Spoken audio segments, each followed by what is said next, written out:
Hello aspirants, welcome to unlock GS academy. चलिए start करते हैं मेंस आंसर अप्रोच का 11th सेशन, जिसमें हम यूपीएससी के जीएस के चारों पेपर को आंसर राइटिंग के द्वारा कवर करने का प्रयास करते हैं।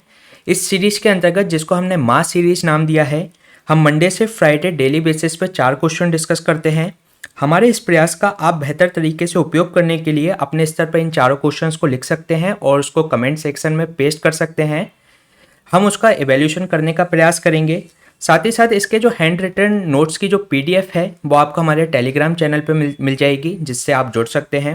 इस सेशन में हम 4 क्वेश्चन डिस्कस करेंगे, जिसमें से एक क्वेश्चन रहेगा आधुनिक भारतीय इतिहास खंड से, एक क्वेश्चन रहेगा भारतीय राज्य व्यवस्था खंड से, एक क्वेश्चन हम डिस्कस करेंगे भारतीय शासन यानी कि भारतीय गवर्नेंस खंड से, एक क्वेश्चन हम देखेंगे जीएस पेपर 3 के भारतीय अर्थव्यवस्था खंड से।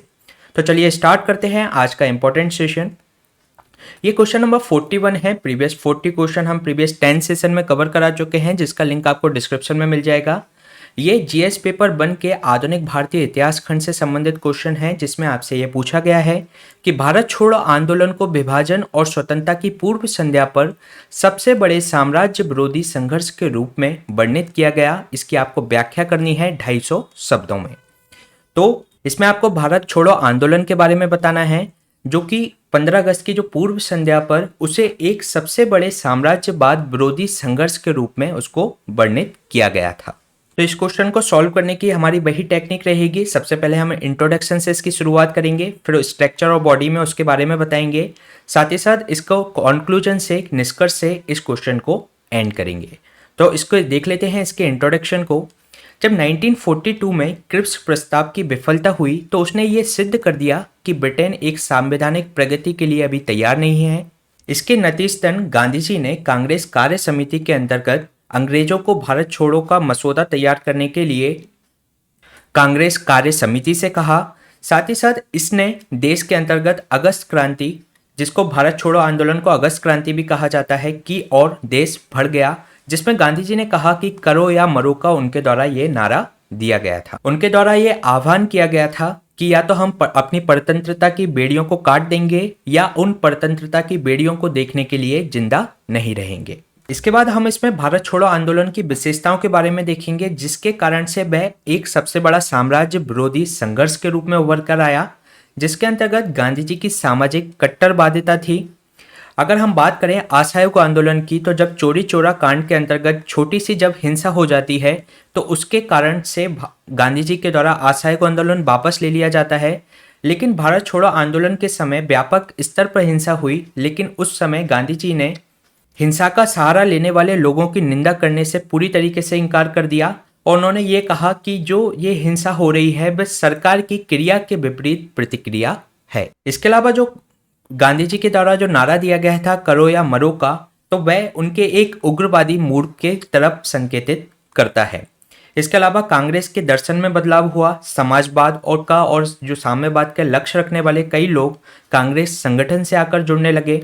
इसके अलावा गांधी जी के द्वारा जो सभी वर्गों के जो राजकुमार थे, जागीरदार थे, जमींदार थे और जो संपत्ति वर्ग थे, उनसे यह आह्वान किया कि जो अपने धन और जो संपत्ति को श्रमिकों के श्रम से प्राप्त करते हैं, उन्हें उनके साथ उनको बांटना चाहिए। तो इसके अंतर्गत हमने गांधी जी की सामाजिक कट्टरवादिता के बारे में देखा। इसके अलावा इसमें कुछ जगहों पर हिंसा भी हुई, जिसमें पटरियां उखाड़ दी गई, डाकघरों में आग लगा दी गई, कई कार्यालयों को उसके अंतर्गत नष्ट कर दिया गया। साथ ही साथ ये आंदोलन नेतृत्व विहीन था, क्योंकि इसकी औपचारिक शुरुआत होने से पहले ही इसके शीर्ष नेतृत्व के द्वारा ब्रिटिश के द्वारा गिरफ्तार कर लिया गया था, जिससे जो ब्रिटिश के खिलाफ जन आक्रोश और ज़्यादा फूट पड़ा। और इसमें जो जनता की भागीदारी थी, एक सहज भागीदारी के रूप में जनता ने इसमें पार्टिसिपेट किया। इसके अलावा जो इसमें स्वतंत्रता की मांग थी वह इसके तत्काल एजेंडे में शामिल था, और जो सुभाष चंद्र बोस की जो इंडियन नेशनल आर्मी थी उसने भी इस बात पर बल दिया और उसने ये साबित कर दिया कि अब सौदेबाजी की कोई बात नहीं हो सकती, अब स्वतंत्रता ही हमारा अल्टीमेट गोल है। इसके साथ ही इसमें समांतर सरकारों की भी स्थापना की गई। बलिया की अगर हम बात करें तो चित्तू पांडे के नेतृत्व में एक समांतर सरकार स्थापित की गई, जिसमें कांग्रेस के कार्यकर्ताओं को जेल से रिहा किया गया। इसके अलावा जो मिदनापुर के तामलुक में स्थानीय जनता द्वारा एक जाति सरकार की स्थापना की गई, जिसने जो चक्रवात राहत कार्य को संचालित किया, स्कूलों को अनुदान दिया, अमीरों से लेकर धन गरीबों को वितरित किया। इसके अलावा सतारा के अंतर्गत भी एक प्रति सरकार का आयोजन किया गया, जिसका नेतृत्व बाईवी चमार और नाना पाटिल जैसे लोगों ने किया। इसमें इनके जो कार्य थे, इन्होंने ग्राम पुस्तकालय बनवाए और न्यायदान मंडलों का आयोजन इनके द्वारा किया गया। तो ये तीन इसके अंतर्गत समांतर सरकारों की स्थापना की गई थी, जिसको आप BMS के रूप में जान सकते हैं। बी से बलिया, M से मिदनापुर, S से सतारा में ये समांतर सरकारों की स्थापना भारत छोड़ो आंदोलन के अंतर्गत की गई थी। तो इन्हीं सब कारणों से जो भारत छोड़ो आंदोलन देश का सबसे बड़ा साम्राज्य विरोधी संघर्ष के रूप में उभरकर सामने आया। अगर हम इसके निष्कर्ष की बात करें तो इस आंदोलन के द्वारा भारत में भविष्य की राजनीति किस प्रकार की होगी उसकी उसने जमीन तैयार कर दी। साथ ही साथ इस जो स्वतंत्रता संग्राम था उसका जो नेतृत्व भारत के आम लोगों के द्वारा किया गया, जिसको हम कह सकते हैं कि इसका जो नेतृत्व किया गया बी द पीपल के साथ इसको किया। तो इस कारण से ये आंदोलन और ज़्यादा महत्वपूर्ण हो जाता है। तो ये हमने क्वेश्चन डिस्कस किया GS पेपर 1 के मॉडर्न इंडिया खंड से। चलिए चलते हैं नेक्स्ट क्वेश्चन पे। नेक्स्ट क्वेश्चन GS पेपर 2 के गवर्नेंस खंड से संबंधित है, जिसमें आपसे यह पूछा गया है कि सोशल मीडिया बड़ी आबादी और दूर दराज के समूहों को जोड़ सकता है। सरकारी विभागों में संचार, सहयोग और पारदर्शिता बढ़ाने के लिए एक प्रभावी उपकरण है। इसका मूल्यांकन आपको करना है। इस क्वेश्चन को आपको 250 शब्दों में डिस्कस करना है और जिसमें आपको सोशल मीडिया के बारे में बताना है, ये किस तरीके से सहायक हो सकता है जो सरकारी विभागों में संचार और सहयोग के लिए, पारदर्शिता बढ़ाने के लिए। साथ ही साथ इसमें हमें मूल्यांकन करने के लिए पूछा गया है, तो इसमें इसके जो नेगेटिव एस्पेक्ट्स हैं उनके बारे में भी हमें बात करनी पड़ेगी। तो इसका सबसे पहले इसके इंट्रोडक्शन से इसकी शुरुआत कर सकते हैं, जिसमें हम एक एग्जाम्पल के थ्रू इसको शुरू कर सकते हैं कि विदेश मंत्री के द्वारा ट्विटर का एक बेहतर तरीके से उपयोग करना शासन में एक सोशल मीडिया की महत्वता को बताता है। अगर हम कोविड-19 के दौरान की बात कर लें तो नागरिकों की मदद एवं उन्हें संकट से निकालने में आधुनिक सरकारों के पूरक के रूप में सोशल मीडिया ने एक महत्वपूर्ण भूमिका निभाई। दुनिया भर में अगर मुद्दों की अगर चर्चा करनी हो या उनके कारणों को व्यवस्थित करना हो, नेताओं को जवाबदेह बनाना हो, तो उसके लिए सोशल मीडिया एक महत्वपूर्ण हथियार के रूप में है। लेकिन इसकी जो अविनियमित जो प्रकृति है और जो फेक न्यूज़ का इसके अंतर्गत जो प्रसार है उससे संबंधित इसकी कुछ जुड़ी हुई चिंताएं भी इसमें हैं। साथ ही साथ जो अल्पसंख्यकों को लक्षित करने के लिए इसमें जो प्रयास किए जाते हैं कुछ वर्गों के द्वारा, साथ ही साथ चुनी हुई सरकारों को अस्थिर करने का भी इसके अंतर्गत जो प्रयास किया जाता है वह भारत में एक लोकतंत्र की भावना से समझौता करता है। तो इसमें हमने कुछ पॉजिटिव और नेगेटिव के साथ इसके इंट्रोडक्शन को शुरुआत कर सकते हैं। इसके अलावा अगर हम बात करें सोशल मीडिया के फायदे की तो ये एक डिजिटल लोकतंत्र को बढ़ावा देता है, जिसके अंतर्गत अगर हम लोकतांत्रिक मूल्यों की बात करें तो अभिव्यक्ति की स्वतंत्रता एक महत्वपूर्ण मूल्य इसके अंतर्गत होता है। लोकतांत्रिक मूल्यों के अंतर्गत तो डिजिटल लोकतंत्र है उन लोकतांत्रिक मूल्य को स्थापित करने में एक महत्वपूर्ण भूमिका निभाता है।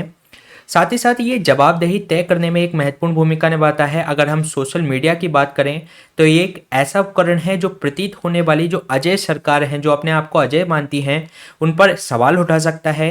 साथ ही साथ जो सरकारें हैं वह सोशल मीडिया पर लोगों के प्रति जवाबदेही होने के कारण तो वह सरकारें निरंतर परिवर्तन एवं जन कल्याण सुनिश्चित करने के लिए भी वह सरकारें प्रेरित होती हैं। साथ ही साथ अगर हम बात करें लोगों को आवाज़ देने में इसने एक महत्वपूर्ण भूमिका निभाई है। ये लोगों को सूचित करती है और उनको जागरूक करने में एक महत्वपूर्ण योगदान निभाती है। अगर हम बात करें ट्यूनीशिया की तो जहाँ पर जो अरब स्प्रिंग जहाँ से शुरुआत हुई तो उसने सोशल मीडिया ने उसमें एक महत्वपूर्ण भूमिका उसमें अदा की थी। साथ ही साथ इससे नागरिक जुड़ाव भी सुनिश्चित हो पाता है। जो महत्वपूर्ण योजनाएं चल रही हैं उनको नागरिकों तक पहुँचाने में इसमें सुनिश्चितता की जा सकती है। साथ ही साथ जो सरकार के जो नीति निर्माण की जो प्रक्रिया है उसमें भी नागरिकों को इसमें जोड़ा जा सकता है। इसके अलावा अगर हम बात करें शासन के लिए सोशल मीडिया के उपयोग की सीमाओं के बारे में तो इस जो सोशल मीडिया का उपयोग कभी कभी राजनीतिक ध्रुवीकरण के लिए किया जाता है कई राजनीतिक पार्टियों के द्वारा।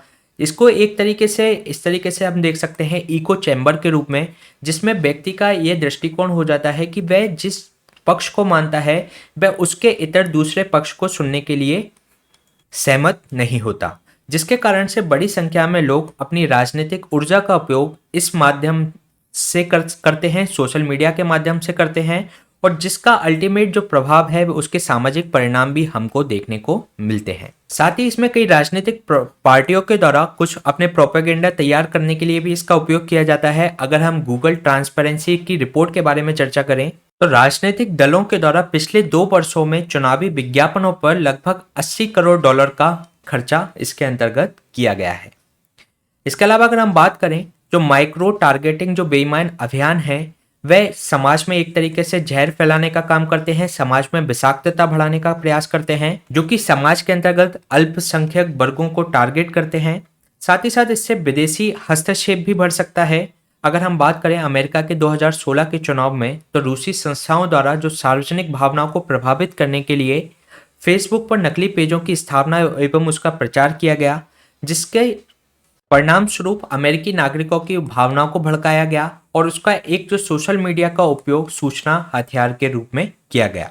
साथ ही साथ फेक न्यूज़ भी इसका एक महत्वपूर्ण इसके अंतर्गत चिंता है, जो कि किसी भी तरीके की अफवाह फैलाने के लिए ये यूज किया जाता है इस प्लेटफॉर्म का, तो ये भी एक चिंता का विषय है। साथ ही साथ इसके अंतर्गत असमान भागीदारी है। जो सोशल मीडिया पर जो लोग हैं वह एक समाज का एक छोटे से वर्ग का प्रतिनिधित्व करते हैं, तो जो नीति निर्माण की जो प्रक्रिया है उसमें हम अगर सोशल मीडिया का उपयोग जो जनमत की धारणा को जानने के लिए करेंगे तो वह एक तरीके से असमान भागीदारी होगी और नागरिकों की उसके अंतर्गत भागीदारी सुनिश्चित नहीं हो पाएगी और हम जो सोशल मीडिया के अंतर्गत जो छोटा जो वर्ग है उसी को ही एक प्रतिनिधि मान लेंगे पूरे देश का। तो यह हमने बात की शासन के लिए सोशल मीडिया के उपयोग की सीमाओं के बारे में। अगर हम बात करें इसके निष्कर्ष के रूप में तो इसके कुछ अच्छे और कुछ बुरे रूप भी देखने को हैं। जैसे कि अच्छे के रूप में हम देख सकते हैं इसने लोगों को अभिव्यक्ति की आज़ादी दी है, लोकतांत्रिक मूल्य को बढ़ाने की इसके द्वारा प्रयास किया गया है। लेकिन अगर हम इसके बुरे रूप के रूप में हम देखें तो ये फेक न्यूज़ और जो लोकतंत्र को नष्ट करने में जो इसकी भूमिका है वह भी इसके अंतर्गत देखने को मिलती है। तो इसके लिए जरूरी है कि सोशल मीडिया के अंतर्गत एक विनियामक ढांचा तैयार करके उसको रेगुलेट किया जाना चाहिए, जिससे कि जो फेक न्यूज़ और लोकतंत्र को नष्ट करने वाले जो भी विज्ञापन या अन्य तरीके के जो उसके प्रयास किए जाते हैं तो उसको रोका जा सके। ये क्वेश्चन हमने डिस्कस किया सोशल मीडिया से संबंधित। चलिए चलते हैं नेक्स्ट क्वेश्चन पे। नेक्स्ट क्वेश्चन ये जीएस पेपर 2 के गवर्नेंस खंड से है, जिसमें आपसे ये पूछा गया है कि जो नवाचार है वह सतत आर्थिक विकास और समृद्धि की आधारशिला है। देश में नवाचार को बढ़ावा देने के उद्देश्य से विभिन्न सरकारी उपायों का मूल्यांकन कीजिए। तो इसका आंसर आपको 250 शब्दों में देना है। तो इसमें हमने बात करनी है इनोवेशन के बारे में, जो कि विकास, आर्थिक विकास और समृद्धि के लिए किस तरीके की वह आधारशिला निर्धारित करता है।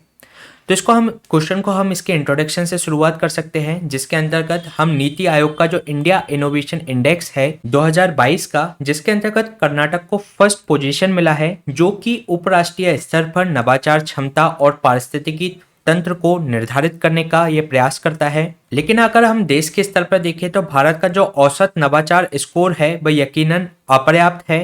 ग्लोबल इनोवेशन इंडेक्स की अगर आप बात करें तो जिसमें शीर्ष 25 देशों में नामित होने के लिए महत्वाकांक्षी लक्ष्य को देखते हुए इसके अंतर्गत सिफारिश की गई है नीति आयोग के द्वारा। जो इंडिया इनोवेशन इंडेक्स निकलता है उसके अंतर्गत इन सिफारिशों के अंतर्गत R&D में GDP को बढ़ाया जाना चाहिए और R&D के अंतर्गत निजी क्षेत्र की भागीदारी को भी इंक्रीज किया जाना चाहिए। शिक्षा प्रणाली के माध्यम से मानव संसाधन उत्पादन एवं मांग के बीच जो खाई है, जो हमारी जो शिक्षा प्रणाली है जिस तरीके का मानव संसाधन तैयार कर रही है और जिस तरीके की फैक्ट्रियों और या कंपनियों को मांग है, उसके बीच में जो खाई है उसको पाटने का प्रयास किया जाना चाहिए। तो इसके जो परिचय से हम इसकी स्टार्टिंग कर सकते हैं। इसके अलावा आर्थिक विकास में नवाचार की आवश्यकता क्या है उसके बारे में अगर हम देखने की कोशिश करें तो नए उत्पाद एवं सेवाओं का निर्माण करने में इनोवेशन एक महत्वपूर्ण भूमिका निभाता है, जो कि लोगों की ज़रूरतों को पूरा करता है। नवाचार उन उत्पादों व सेवाओं तक पहुंच सुनिश्चित करता है जहां लोगों की उत्पादकता बढ़ जाती है। अगर हम बात करें जयपुर फूड की, तो जिसके अंतर्गत हाशिए पर स्थित जो लोग हैं उनके सामाजिक आर्थिक विकास सुनिश्चित हो पाया है। अगर हम जयपुर फूड की बात करने की कोशिश करें तो 1968 में जयपुर में एक कृत्रिम अंग के रूप में इसका निर्माण किया गया था। विशेष रूप से ये उन लोगों के लिए ज़्यादा लाभदायक है जो कि युद्ध, आतंकवाद या बीमारी से जो पीड़ित हैं, उनकी मदद करने के लिए उनको एक कृत्रिम अंग के रूप में काफ़ी उपयोगी है। इसके अलावा अगर हम बात करें नवाचार जैसे जैसे बढ़ता है उसके कारण से आर्थिक विकास स्थापित होता है। आर्थिक विकास होने के कारण रोजगार स्थापित होते हैं जिससे लोगों का जीवन का स्तर सुनिश्चित होता है, जीवन की गुणवत्ता इंक्रीज होती है। अगर हम इसको एग्जाम्पल के थ्रू देखने का प्रयास करें तो ओला और उबर आने के कारण जो कि कैब एग्रीगेटर्स हैं, तो इससे कई लोगों को रोजगार मिला जिसके कारण से उनका जीवन स्तर में सुधार आया और जिससे आर्थिक देश का आर्थिक विकास भी सुनिश्चित हुआ। अगर हम बात करें आर्थिक विकास में नवाचार की आवश्यकता के बारे में तो ये एक सामाजिक आर्थिक सशक्तिकरण में भी प्रयास करता है।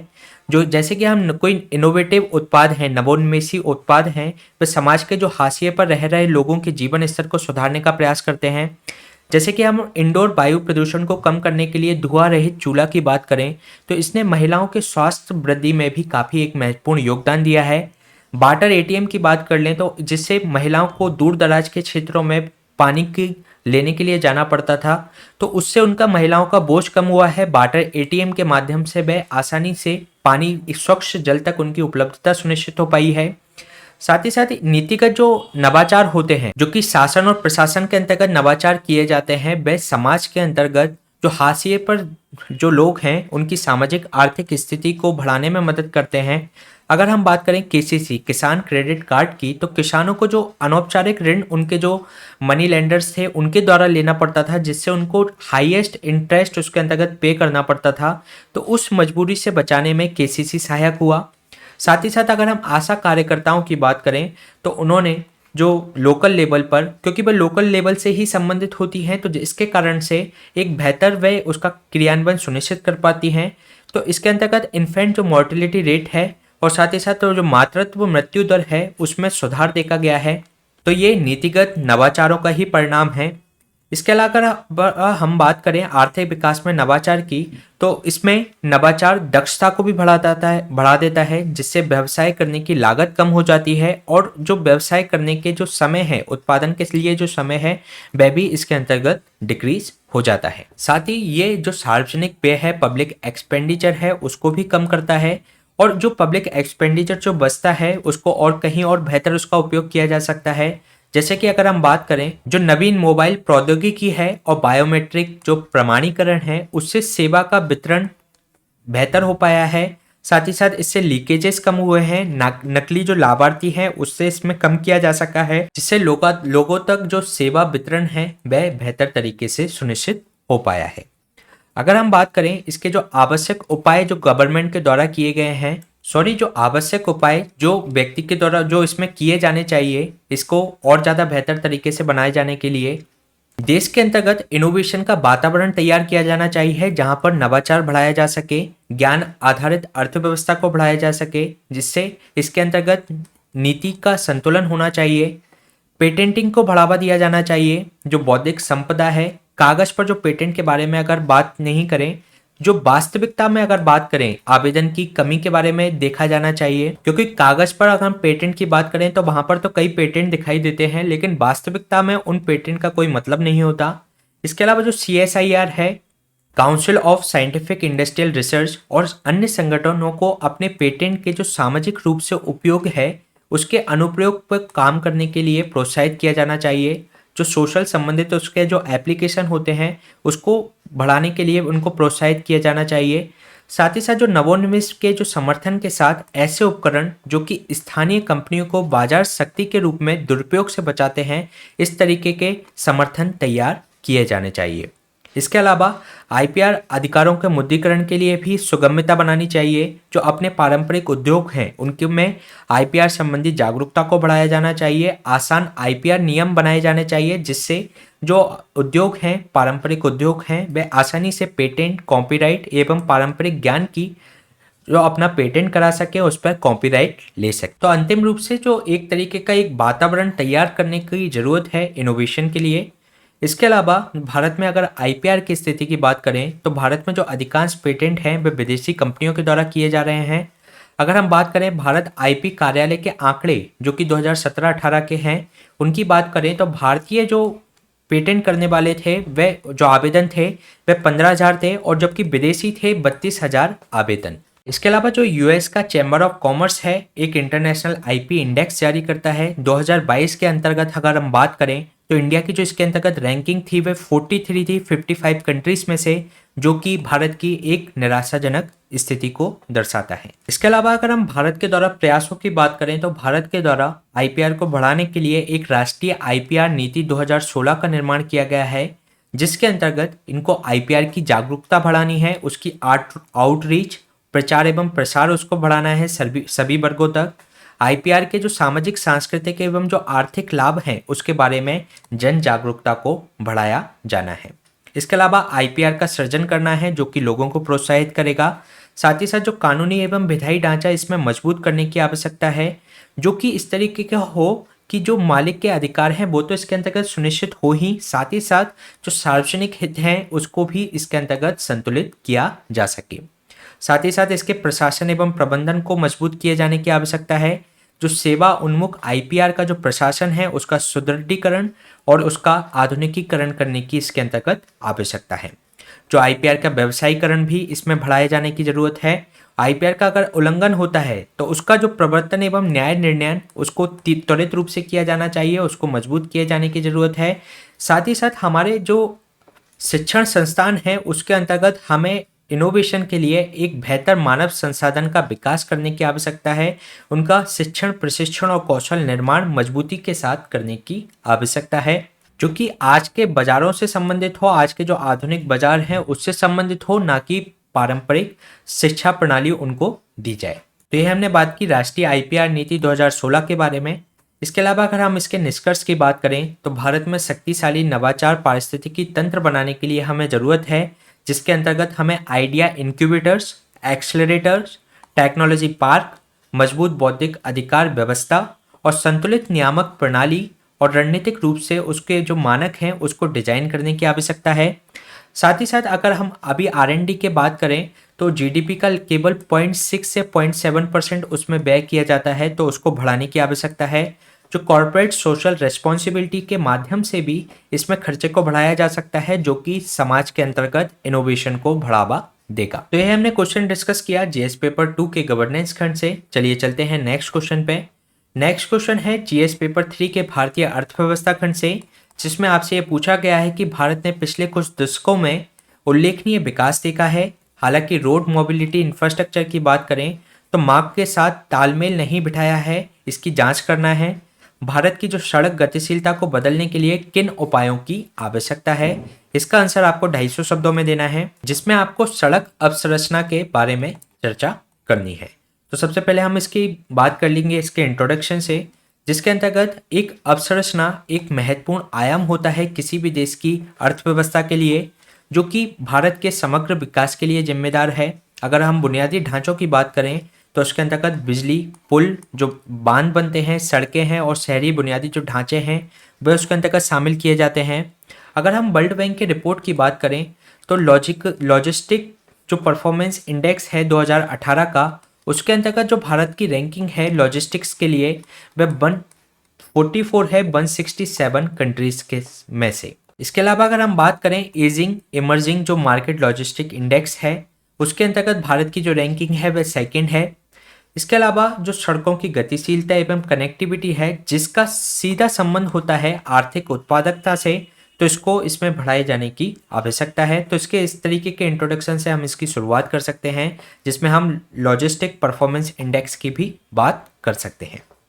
इसके अलावा अगर हम बात करें भारत में सड़क अवसंरचना से जुड़े हुए संबंधित मुद्दों के बारे में, तो इसमें सबसे बड़ा मुद्दा है भूमि अधिग्रहण से संबंधित समस्या, जिसमें अगर हम परियोजना की लागत की बात करें तो 25 से 30% भूमि के अधिग्रहण में ही वह खर्च हो जाती है। इसके अलावा national highway authority of India के द्वारा एक अध्ययन किया गया, जिसके अंतर्गत 1.5 बिलियन से अधिक मूल्य की 106 परियोजना को उसने अध्ययन किया, जिसमें उसने पाया कि जो 50% से ज़्यादा योजना है उनकी देरी का कारण भूमि अधिग्रहण से संबंधित समस्या है। इसके अलावा 2013 के अंतर्गत भूमि अधिग्रहण पुनर्वास अधिनियम आया, जिसके अंतर्गत उचित मुआवजा और पारदर्शिता के अधिकार की बात की गई, जिसके अनुपालन के कारण सरकार का बोझ काफ़ी बढ़ गया है। इस अगर हम एक्ट की बात करें तो ग्रामीण क्षेत्रों में इसमें 4 गुना मार्केट रेट से ज़्यादा भूमि का मुआवजा देना पड़ता है। साथ ही साथ शहरी क्षेत्रों में ये 2 गुना सरकार की तरफ से दिया जाता है। इसके अलावा अगर हम बात करें तो जो सड़क नेटवर्क के विकास में विलंब की भी समस्या है, जैसे कि ministry of road and transport के द्वारा ये पाया गया कि 27,000 किलोमीटर की जो 800 से अधिक सड़क परियोजनाएं हैं उसमें देरी देखी गई। साथ ही साथ अगर हम इसको बात करने की कोशिश करें भारतमाला परियोजना के बारे में, जो उसका फेज 1 था, जो कि तटीय और जो बंदरगाह कनेक्टिविटी की बात करता है, वो उसका जो लक्ष्य था वो उसको हमें 2021-22 तक उसको प्राप्त करना था, जो कि विलंबित रहा और जो 2025-26 तक के लिए विलंबित कर दिया गया। साथ ही साथ केंद्र सरकार की जो बजटीय सहायता एवं उधार के अलावा राजस्व के इनके पास कोई अन्य स्रोतों की कमी है। साथ ही नई सड़क एवं राजमार्गों के विकास में निजी क्षेत्र की सीमित भागीदारी देखने को मिलती है और ये हो सकता है कि जो सरकार के जो नियामक ढांचे हैं उसके कारण से जो निजी क्षेत्र इसमें सीमित भागीदारी करते हैं।